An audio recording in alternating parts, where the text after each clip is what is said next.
Coming up next, after pounding Florida and the southeast coast, what's left of Tropical Storm Nicole is now pushing through Pennsylvania. Find out how long it'll last. Plus, the latest on Pennsylvania election results and the changes coming after this week's voting. Will be the next U.S. Senator from Pennsylvania.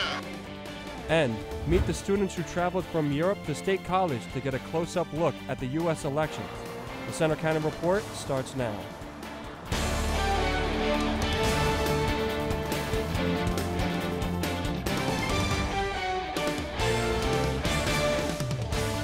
Good afternoon, Center County. I'm Joseph Callahan, Jr. And I'm Madison Miller. Thanks for joining us for the Center County Report. Our top story, heavy rain from the remnants of Tropical Storm Nicole is moving through Pennsylvania this afternoon. It's also leading to the threat of some storm streams and street flooding. Let's check in with student meteorologist Caroline Castora in the newsroom with the latest information. Caroline? Hurricane Nicole made landfall in the early hours of yesterday morning, and we are now feeling the effects. These are remnants from the hurricane now, just a low pressure system shifting up through the eastern seaboard and bringing with it a lot of rain. If you walked outside, you might have noticed it is pouring, and it's going to be that case for the rest of the day. If you zoom out, Nicole is actually very expansive. It is stretching all the way down towards Georgia, and it's just a lot of moisture, and it's going to be continuing circulating through as we move through the day, and it's just going to continue to rain. But good news is it's going to stop by the time game time rolls around tomorrow, so tailgate fields might be a little muddy, but at least it won't be pouring during the game. So how much rain are we going to receive? Models were saying we were going to receive anywhere from 2 to 4 inches. I think we're going to get a little bit less here in State College. You can see we're more going to get a little bit over an inch, but out towards Bradford, you can see they're going to inch towards 4 inches of rain just from this system alone. I'll have more on that coming up later. Thanks, Caroline. The rain also means parking changes for tomorrow's Penn State football game. The overnight RV lot is closed from this afternoon through tomorrow morning at 8 a.m. Fans arriving in RVs today can stay at Grange Fair Park. Grass lots around Beaver Stadium will be open for tomorrow's game, but fans can park at Innovation Park and catch a shuttle if they're worried about the grass lots. You do need a game day parking pass to use the Innovation parking lots. Before hitting Pennsylvania, Tropical Storm Nicole caused serious trouble in Florida. It caused at least 2 deaths and a lot of flooding, even collapsing some homes into the ocean. This was the first November hurricane to make landfall in Florida in 37 years. The storm affected some of the same areas hit by Hurricane Ian just a few weeks ago. Turning to the election now, our local races are wrapped up, but control of Congress is still up in the air today. Let's take a look at the statewide and Center County results. In the U.S. Senate race, John Fetterman is the projected winner against Dr. Mehmet Oz. With almost all votes in, Fetterman leads with 51% to Oz's 47%. Fetterman's win is key for the Democrats, as control of the Senate may be decided by just 1 seat. And here's a look at how the other third-party candidates did in the Pennsylvania Senate election. Only Eric Gerhardt gained more than 1% of the vote. In the U.S. congressional race in District 15, longtime incumbent Glenn Thompson is the projected winner. District 15 covers Center County and much of north-central PA, including State College, Lock Haven, and west of Du Bois. And here's the numbers from this race. Thompson, a Republican, has 70% of the vote to 30% for Democrat Michael Malezovich. Thompson is from Bellefonte and was first elected to Congress in 2008. In the governor's race, Democrat Josh Shapiro is the projected winner. He'll replace outgoing Governor Tom Wolf, and Austin Davis is the projected lieutenant governor winner. With almost all votes counted, Shapiro, a Democrat, has 56% of the vote. His opponent is Republican Doug Mastriano. He has 42%. Shapiro is the current state attorney general. And here's a look at the other candidates in the governor's race. None of them gained more than 1% of the vote. Now to the state races. In District 77, Democrat Scott Conklin is a projected winner. This district covers part of western Center County, including State College, Pine Groves Mill, and Port Matilda. Scott Conklin is an incumbent as he has 62% of the votes. Conklin was first elected in 2006. Republican challenger Stephen Yetsko has 38%. Next up is State House District 82, and Paul Takak is the projected winner. This district covers State College and Boalsburg and north to Snowshoe. Takak is a Democrat, and he took on Republican Justin Behrens. Taycat has 56% of the votes and Barron's has 44%. And here's a look at State House District 171, where Carrie Benninghoff is the projected winner.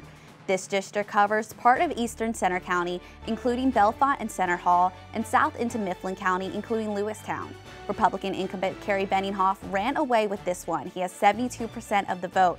His challenger is Democrat Robert Ziegler, and he has 28% of the vote.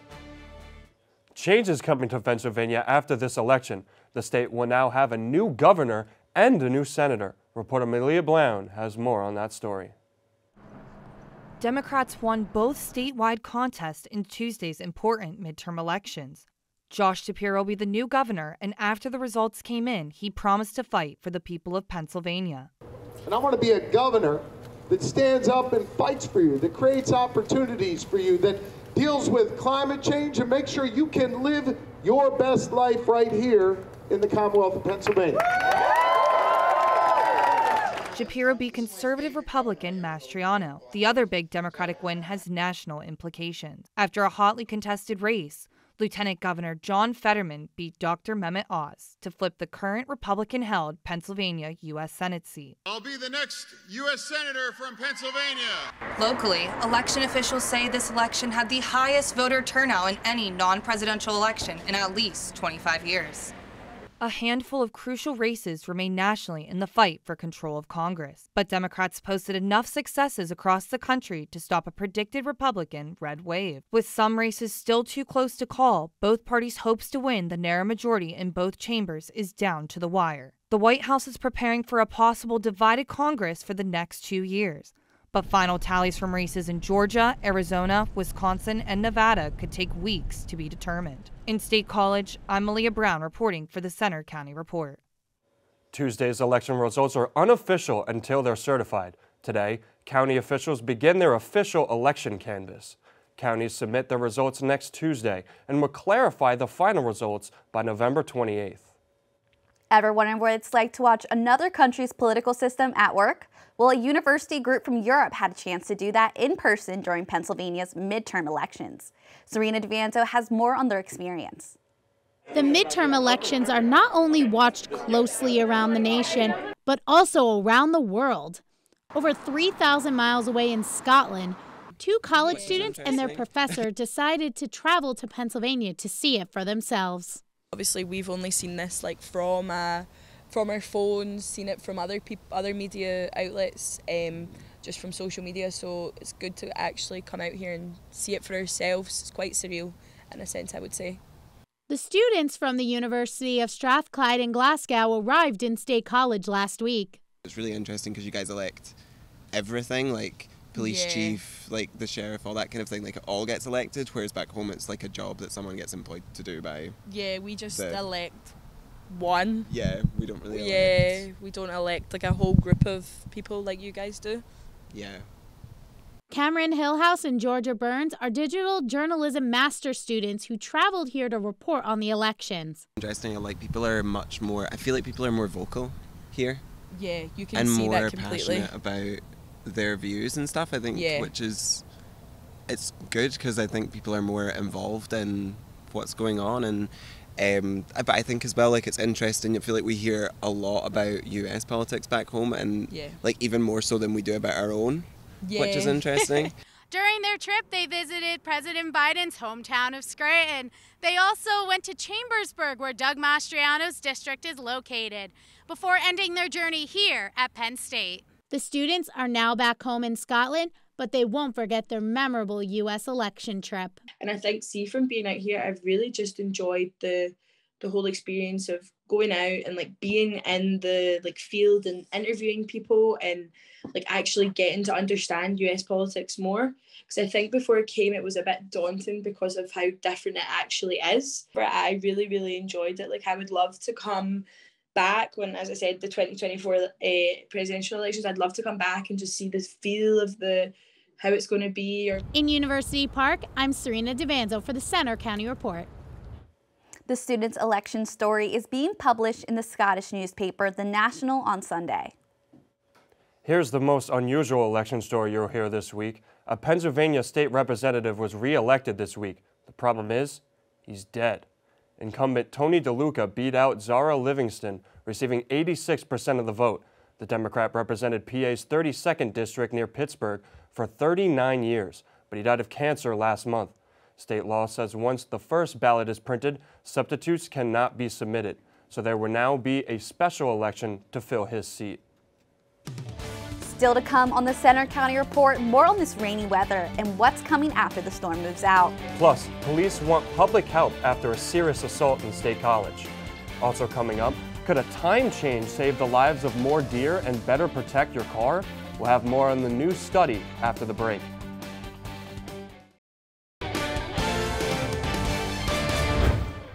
Police are asking for public help to ID suspects in a late-night assault in State College. They released this surveillance image and said they're looking for these 3 men. They believe the group was involved in a verbal argument with another man early Sunday on East Calder Way, then punched and kicked him, causing serious head injuries. The victim is hospitalized but in stable condition. Penn State new enrollment numbers are out. University-wide enrollment is at just over 88,000. That's down slightly, just under 1% from last year. But University Park has seen a nearly 3% increase in the same time frame. Commonwealth campuses saw a drop of 3% and World Campus declined by 9%. There was a 5% increase in underrepresented groups. Penn State had a visit last night from Hollywood actress turned author Jennette McCurdy for an event on campus. Most people know McCurdy from her role as Sam on the kids show iCarly. McCurdy talked about her memoir titled I'm Glad My Mom Died, which held the #1 place on the New York Times bestseller list for 8 weeks. It detailed her struggles as a child actor with addiction and an eating disorder and a rough relationship with her mother. Students had a chance to ask her for advice on handling the stresses of young adulthood. There's been a lot of debate about daylight saving time and whether to make it year-round. Now there's another argument in favor of that. A new study said drivers would hit 37,000 less deer if the U.S. had daylight saving time year-round. The study in journal Current Biology says keeping the same time all year would cut the amount of rush hour driving that happens in the dark. Deer are most active around dawn and dusk.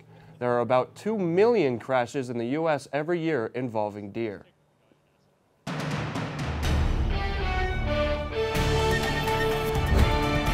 The rain is here to stay in Happy Valley. You can see actually the entire state of Pennsylvania is dealing with remnants of Hurricane Nicole, like I mentioned earlier, and it's going to continue cycling through as we move through the day, giving us some pretty hefty rain totals here across Pennsylvania. This storm stretches all the way down towards Georgia, and it just is a lot of moisture. After impacting Florida yesterday, it is just going to continue to rain.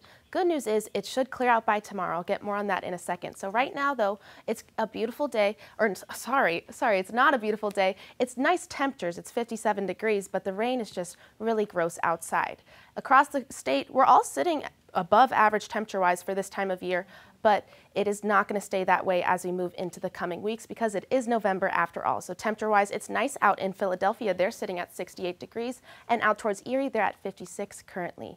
And then here's the low temperatures I was talking about. As soon as the rain moves out tomorrow, it is just going to plummet. So 53 is the high for tomorrow, but the temperatures are going to reach that and then just drop and never recover. The high for Sunday is 40 degrees, and Monday, it just struggles to reach a threshold above the mid-40s. And our average high for this time of year is 49 degrees. So prepare yourself because it is going to be cold. So here's the rain for the rest of the day. It's going to cycle through, and it's going to be heavy at times like you've been experiencing. There will be some pauses, but then again, it just comes right back. So this is tonight at 7 o'clock. You can see the heavy rain cycling through, and then it continues pushing out.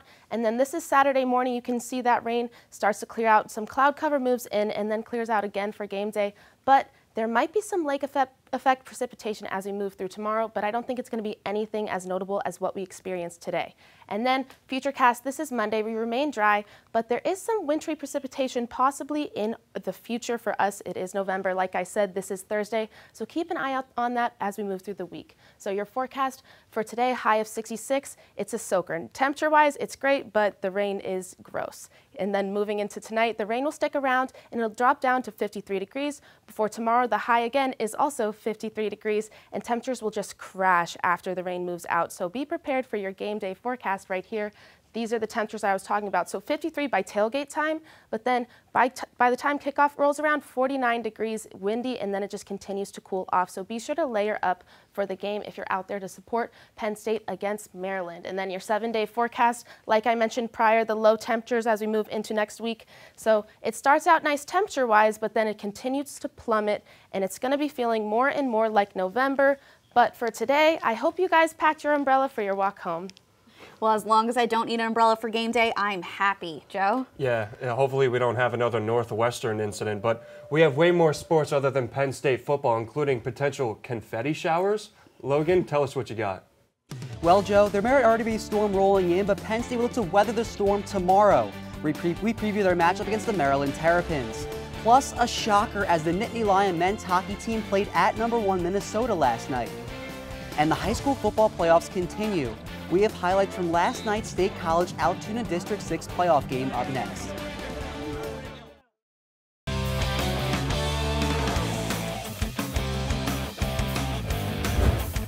I'm Logan Barandis with sports. Let's start out with some high school football playoff games that were moved up to last night because of the heavy rain in the area today.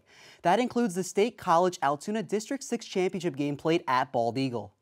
8, 9, 10, 11!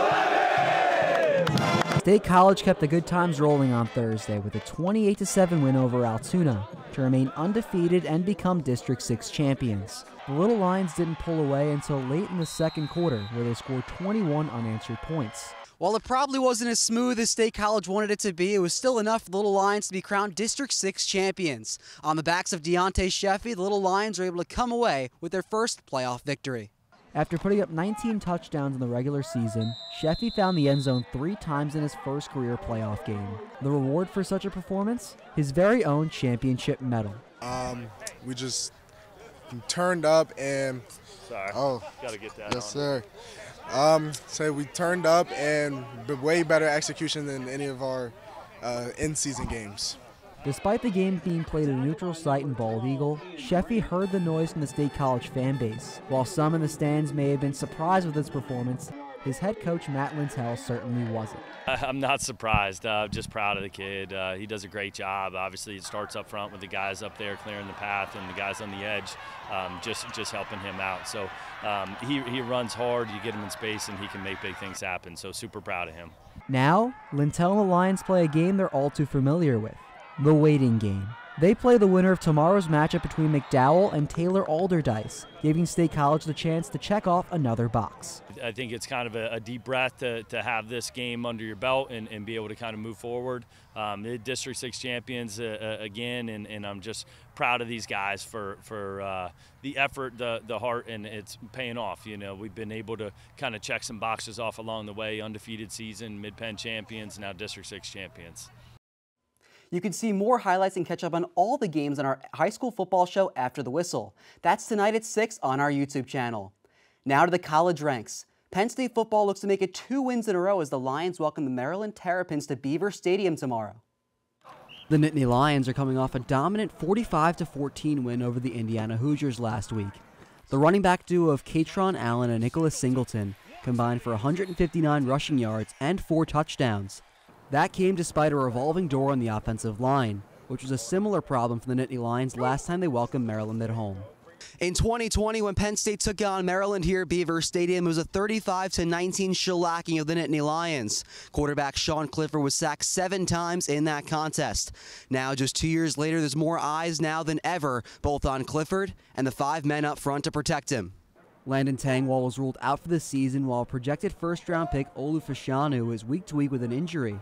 That means more playing time for lesser experienced players in the line in the heat of conference play.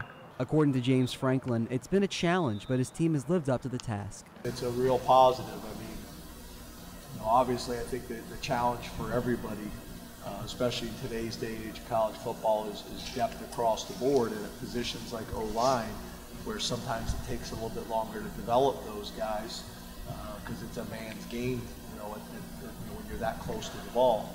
With mixing guys in and out at key positions, that creates a different challenge for the leaders of the group. For redshirt senior Juice Scruggs, communication goes a long way. With the young guys coming in, you got to be more vocal than you normally would. But really, I try to be vocal anyways over communicate. That's the big thing we talk about, and just having everybody on the same page, no matter who's in. Tomorrow's game kicks off at 3:30 p.m. and you can listen live on Penn State Comm Radio with our broadcast team at Beaver Stadium. Year 2 of the Micah Shrewsbury era, Penn State is off to a hot start. Penn State men's basketball continued its winning ways last night against Loyola, Maryland. The Nittany Lions put together an impressive offensive night to beat the Greyhounds 90-65. Penn State has shined from beyond the arc to start the season, shooting 50% from deep. The next time they hit the court is Monday night against Butler. Now to the ice. The Penn State men's hockey team wraps up its road series with Minnesota tonight. Last night's game went about as well as it possibly could have with a 4-2 win over the top-ranked Golden Gophers. Connor McEachern led the way with 2 goals and an assist in the win. It was the Nittany Lions' second win over the nation's #1 team in 1 week. Staying on the topic of top-ranked teams, Penn State Wrestling is ready to start their new season tonight, and once again, the Lions are defending national champions. Penn State hasn't hosted a home duel since last February, but tonight they take on Lock Haven and Rec Hall. The team returns 4 national champion wrestlers this season. Tonight is the only home match they have until December 11th. Penn State women's soccer, now 9-time Big Ten tournament champions, begins the hunt for a national title this weekend. The Nittany Lions have not played at home since mid-October, but after the Big Ten tournament win over Michigan State, they host Quinnipiac for Game 1 of the NCAA tournament on Sunday. It's the first time these teams will have played each other in program history. You can listen to that game live on Penn State Comm Radio. That's all for sports. Now back to you at the anchor desk. Thanks, Logan. Coming up next, we take a look at how the Penn State football team honor veterans this week. That's after the break. Today is Veterans Day, a time for us to pay our respects to those who have served our country. Penn State's football is joining in too, as the team invited veterans and ROTC cadets to attend practice this week. That's in advance to tomorrow's military appreciation game at Beaver Stadium. The vets and cadets at Wednesday's practice had a chance to meet the coaches and players. Also, Penn State's annual ceremony honoring veterans is happening right now at the Hub on the University Park campus. On this special day, we would like to thank all veterans for their service. That's all for today's newscast. We hope you'll join us next Tuesday for our next local news update. But you can follow us anytime for breaking news and watch our stories on our Center County Report social media. You'll find us on Twitter, Facebook, Instagram, YouTube, and our website. Have a great afternoon.